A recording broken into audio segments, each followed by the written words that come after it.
श्री परमात्मने नमः। ओम श्रीमद् भगवद गीता के 14वें अध्याय के 12वें श्लोक में भगवान श्री कृष्ण ने रजोगुण के बारे में अर्जुन को बताया है। लोभ प्रवृत्तिरारंभ कर्मणाम समः स्पृहा रजस्तेतानि जायन्ते विवृद्धे भरतर्षभ।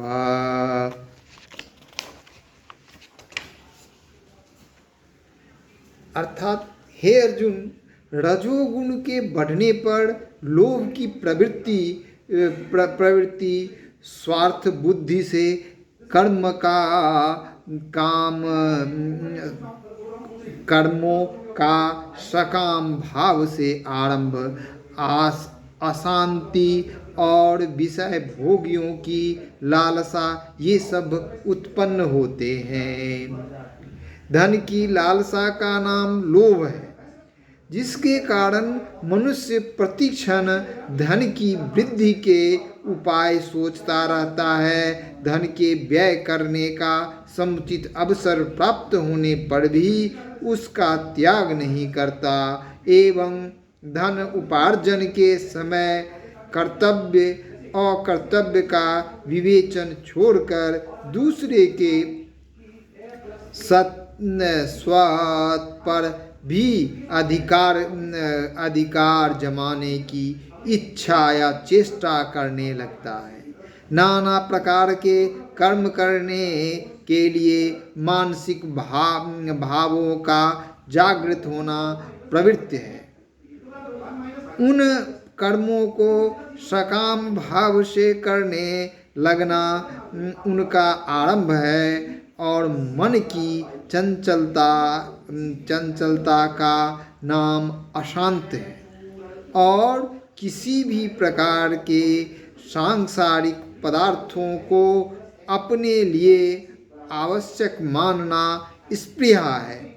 रजोगुण के बढ़ जाने पर जब मनुष्य के अंतःकरण में सत्वगुण के कार्य प्रकाश, विवेक, शक्ति और शांति आदि एवं तमोगुण के कार्य निद्रा एवं आलस्य आदि दोनों ही प्रकार के भाव दब जाते हैं, तब उसे नाना प्रकार के भोगों की आवश्यकता प्रतीत होने लगती है।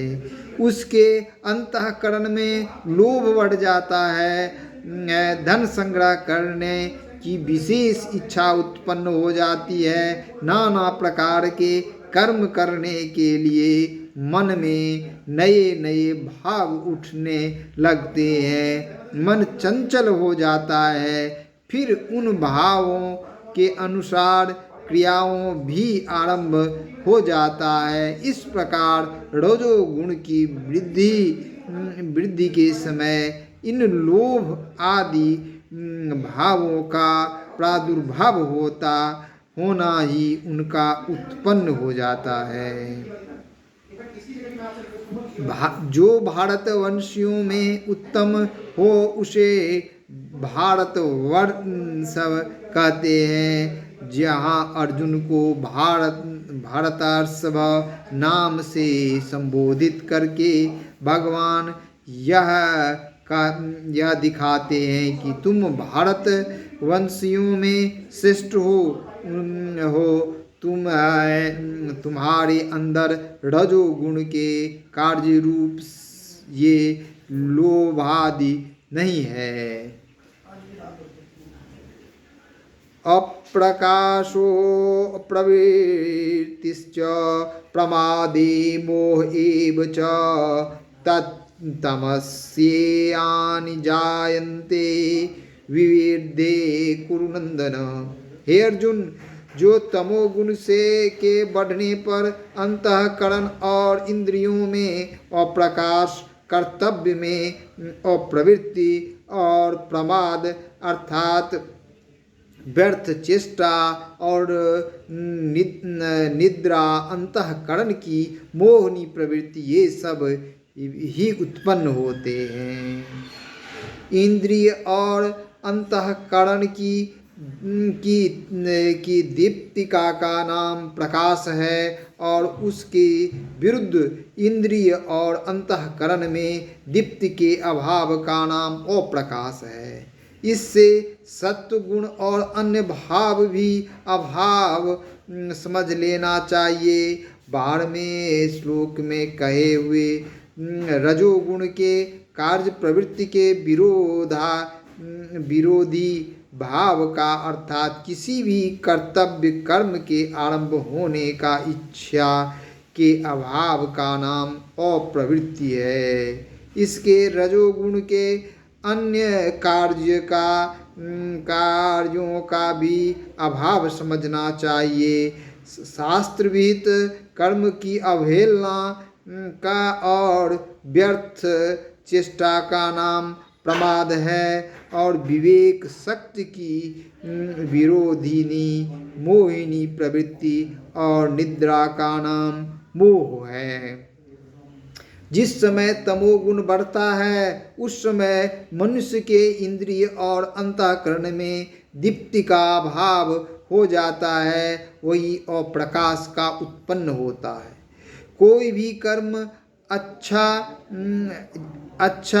नहीं लगता, केवल पड़े रहकर ही समय बिताने की इच्छा होती है। यह अप्रकृति का उत्पन्न होना, शरीर और इंद्रियों द्वारा व्यर्थ चेष्टा करते रहना, कर्तव्य कर्म में अवहेलना करना, यह प्रमाद का उत्पन्न होता है। मन का मोहित हो जाना, किसी बात की स्मृति न रहना, तंद्रा, स्वप्न या सुषुप्ति अवस्था का प्राप्त हो जाना, विवेक शक्ति का अभाव हो जाना, किसी विषय की समझने की शक्ति का न रहना, यही सब मोह का उत्पन्न होता है। ये सब लक्षण तमोगुण की बुद्धि के समय उत्पन्न होते हैं। अतएव इनमें कोई सा भी लक्षण आप में देखा जाए तब मनुष्य को समझना चाहिए कि वह तमोगुण बढ़ा हुआ है। यदा सत्त्वे प्रवृद्धे तु प्रलयं याति देहभृत् तदोत्मविदां लोकान् मालान् प्रतिपद्यते। जब यह मनुष्य सत्व गुण की वृद्धि में मृत्यु को प्राप्त होता है, तब तो उत्तम कर्म करने वाले के निर्मल दिव्य स्वर्ग आदि लोकों को प्राप्त होता है। इन काल यदा और तदा इस कालवाची अव्यय पदों का प्रयोग करके यह दिखाया गया है कि इस प्रकार इनमें ऐसे मनुष्य की गति निरूपण किया जाता है और जिसकी स्वाभाविक स्थिति दूसरे गुणों में होते हुए भी सात्विक गुणों की वृद्धि में मृत्यु होती है। ऐसे मनुष्य में जिस समय पूर्व संस्कार आदि किसी कारण से सत्वगुण बढ़ जाता है, अर्थात जिस समय 11वें श्लोक में वर्णानुसार उनके समस्त शरीर, इंद्रिय और अंतःकरण में प्रकाश और ज्ञान उत्पन्न हो जाता है, उस समय स्थूल शरीर से मन, इंद्रिय और प्राण के सहित जीवात्मा का संबंध विच्छेद हो जाना ही सत्वगुण की वृद्धि में मृत्यु को प्राप्त होता है। दिखाया गया है कि जो देहधारी जिनकी शरीर में अहंता और ममता है, पुनर्जन्म भिन्न भिन्न गतियाँ होती है। जिनका शरीर में अभिमान नहीं है, ऐसे जीवान मुक्त महात्माओं का आवागमन नहीं होता।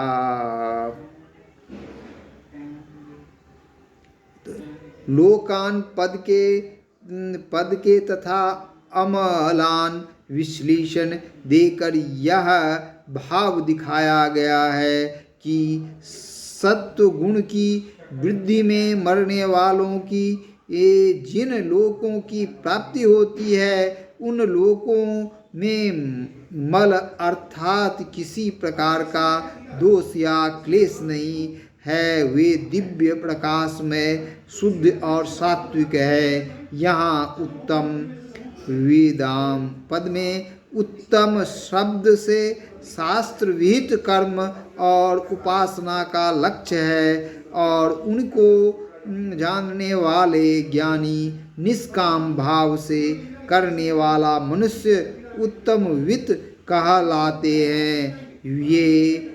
वे उक्त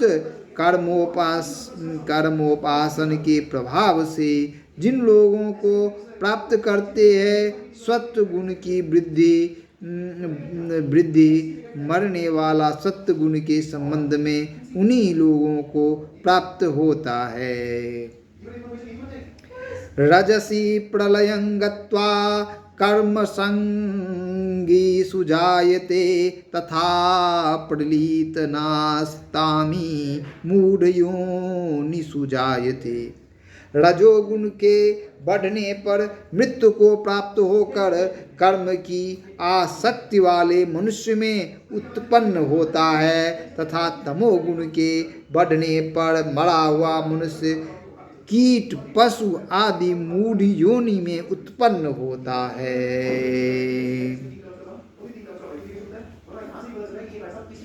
जिस समय रजोगुण बढ़ जाता है, अर्थात 12वें श्लोक के अनुसार लोभ प्रवृत्ति आदि राजसिकी भाव बढ़े हुए होते हैं, उस समय जो स्थूल शरीर से मन इंद्रिय और प्राण के सहित जीवात्मा का संबंध विच्छेद हो जाना है, वही रजोगुण की वृद्धि में मृत्यु को प्राप्त होना है। कर्म और उनके फल में जिनकी आसक्ति है, उन मनुष्य को कर्म संगी कहेंगे, और इसीलिए मनुष्य योनि को प्राप्त होना ही कर्म संगियों में जन्म लेना है। जिस समय में तमोगुण बढ़ा हो, अर्थात 13वें श्लोक के अनुसार प्रकाश और प्रवृत्ति और प्रमाद आदि तामस भाव बढ़े हो, उस समय जो स्थूल शरीर से मन इंद्रिय और प्राण के सहित जीवात्मा का संबंध विच्छेद हो जाना है, वही तमोगुण की वृद्धि में मृत्यु को प्राप्त होना है। और कीट पतंग पशु पक्षी वृक्ष लता आदि जो तामसी योनि हैं, उनमें जन्म लेना ही मूढ़ योनियों में उत्पन्न होता है।